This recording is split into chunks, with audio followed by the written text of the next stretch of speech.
Isa sa mga paboritong siklista sa mga kababaihan, elite sa World Championship Individual Time Trial. Welcome back sa inyo.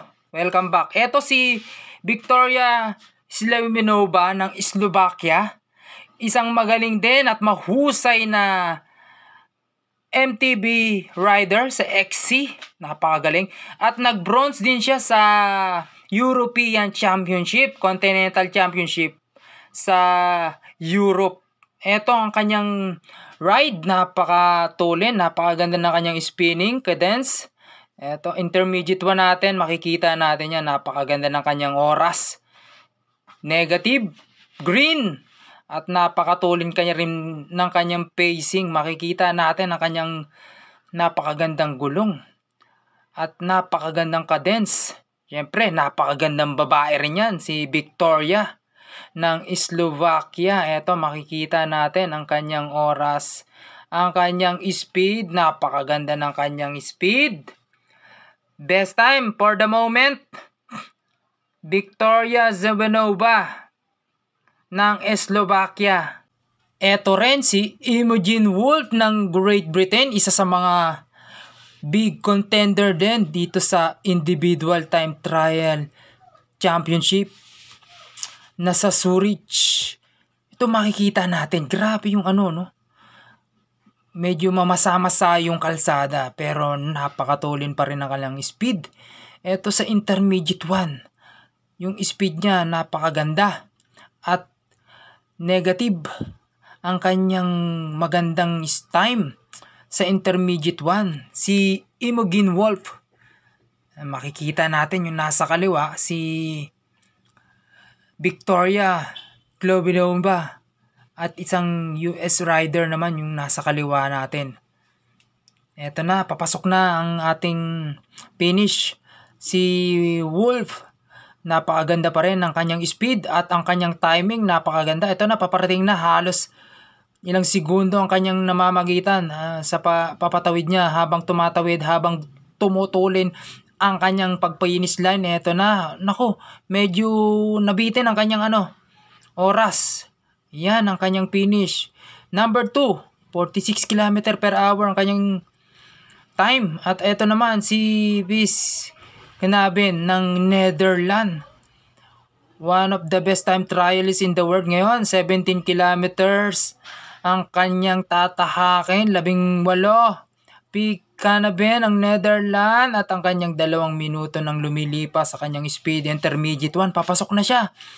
Negative din ang kanya, green ang kanyang oras, minus 5 seconds, 47 point. Napakabilis ng kanyang timing sa kanyang intermediate 1. Ito na, 2.3 kilometers paparating sa finish line at ang kanyang oras ay maganda pa rin.